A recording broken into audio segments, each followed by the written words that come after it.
군산 노인종합복지관 소아재 봉사단에서 노인 소외 자살에 관한 발표를 맡은 이독수입니다.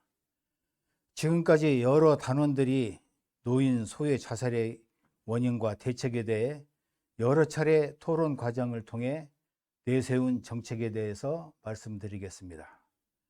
말씀드릴 순서는 다음과 같습니다. 먼저 배경 현황 및 문제점에 대해서 말씀드리겠습니다. 먼저 첫 번째로 2021년도 통계청에 따르면 자살률은 연령이 증감에 따라 자살률도 증가하고 있으며 60세 이후부터 급격히 증가하고 있습니다. 우리나라 자살률 중 젊은이들은 200명 중 1명인 반면 노인의 경우에는 4명 중 1명에 이를 정도로 치명적입니다. 특히 80대 이상 자살률은 10만 명당 83.7명으로 가장 높았고 70대가 62.5명으로 세계 1위이며 이는 OECD 평균의 4배입니다. 우리나라의 노인들은 대부분 만성질환에 시달리고 있습니다. 보건복지부가 2017년에 발표한 자료에 따르면 노인 89.5%가 만성질환을 앓고 있고 평균 만성질환은 2.7개로 이로 인하여 21.1%는 우울 증상이 있다고 응답했고 그중 자살을 시도한 응답자는 13.2%입니다. 두 번째 원인으로 경제적인 어려움입니다. 통계청이 발표한 2020년 고령자 통계에 따르면 우리나라 은퇴 연령층의 상대적 빈곤율은 OECD 가입국 중 가장 높은 수준으로 2017년 기준 44%에 달합니다.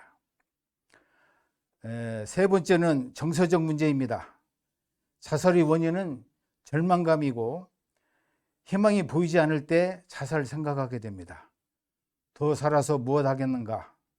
이제 살 만큼 살았다는 노인들의 말 속에는 후회스러운 과거, 참혹한 현실, 암담한 미래가 모두 들어 있습니다. 다음은 문제 해결을 위한 선배 시민들의 역할에 대해서 말씀드리겠습니다.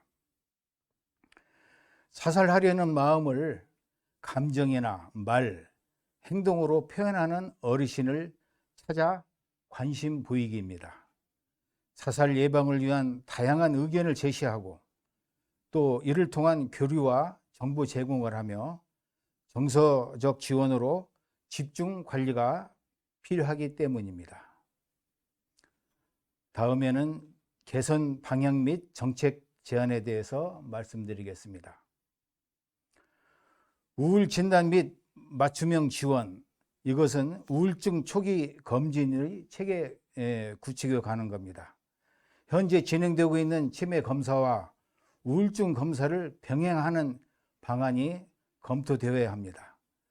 정책 제안 두 번째는 공공임대주택 분야의 주거복지 차원에서 시니어의 주택 나눔 제도입니다. 노인정이나 경로당을 이용해서 그룹홈을 확대하고 도시지역이나 독거노인들을 위한 그룹홈을 확대시켜 나가야 할 것입니다. 다음에는 선진 각 나라의 사례를 차례로 살펴보겠습니다. 먼저 미국과 카나다에 관해서 살펴보면은 다른 나라에 비해서 노인 문제를 연구하는 전문기관이 다양화, 활성화되어 있습니다. 이를 통해서 자살 예방 정보를 주기적으로 제공하고 전화로 안부 문의 등 다양한 서비스를 제공하고 있습니다. 고령자들이 각자 자기 집에서 살면서 회원제 네트워크를 통해 서로 돕고 교류하는 방식을 채택하고 있습니다. 다음에는 유럽의 여러 나라에 대한 사례를 말씀드리겠습니다. 유럽의 공동주택은 1960년대에 덴마크에서 태동한 주거 형태입니다. 타인과 함께 살지만 자기 집이 따로 있는 주거 형태이기 때문에 공용 공간에서는 공용 부엌이랄지 거실, 정원, 어린이 공간, 세탁실 등 주민 누구나 공공 공간을 이용할 수 있고 이곳에서 서로 적극적으로 교류하고 있습니다. 이것은 코어 하우징이 주민들을 묶어주는 매개체로서 공동 식사는 돌아가면서 하고 청소나 분리수거, 건물 관리도 분담해 처리하고 있으며 공유 정유원에서 취미를 즐길 수 있습니다. 또 여기에 채소를 심어서 모두의 식재료로 사용하고 있다고 합니다. 이들이 요양원과 다른 점은 생의 마지막 순간까지 스스로 꾸며나간다는 원칙이 있습니다. 고령자들의 코하우징은 다른 요양원보다 비용 절감 효과와 더불어서 노인들이 살던 도심의 큰 집을 젊은 세대에게 넘길 수가 있고 이를 통해서 세대 간의 갈등을 줄일 수가 있습니다. 마지막으로 일본에서는 현재 일본 전역 7군데에서 집합주택을 지어서 운영하고 있습니다. 100년 전에 지어진 오래된 집을 리모델링해 공유하거나 사용하지 않게 된 사원 기숙사들을 개조해 집합주택으로 사용하고 있다고 합니다. 그러면 우리나라의 그룹홈 모델은 어떻게 해야 될 것인가에 대한 말씀을 드립니다. 공공임대주택 분야에 주거복지 차원에서 공동주택을 건립해 나가야 되겠습니다. 두 번째로 노인정이나 경로당을 이용해서 그룹홈을 확대하고 이를 통해서 정보를 공유하고 취미 활동을 할 수 있는 공간이 되어야 되겠습니다. 세 번째로 도시지역 독거노인을 위한 그룹홈, 여기에서는 공동 숙식이 이루어지는 공간입니다. 을 확대해 나가야 되겠습니다. 초고령화 등으로 거동 불편한 노인들을 위해서 제도 운영 방향의 근본적인 전환이 필요하다고 봅니다. 세 번째 개선 방향으로는 부양 의무 구성권 구축입니다. 지금 몇몇 지자체에서는 봉양 수당을 주는 제도가 있다고 합니다. 이것은 현지 조사를 통해서 실제로 부모를 공양하는 사람에게 일정한 수당을 주는 제도입니다.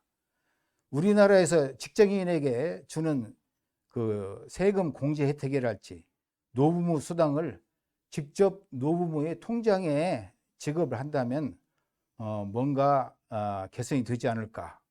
그리고 부모 생존 시에 자녀에게 전체 재산 상속권을 넘기는 것이 있는데 이런 어떤 상속을 제한하는 상속 상한제를 추진해 나가야 한다고 생각이 듭니다.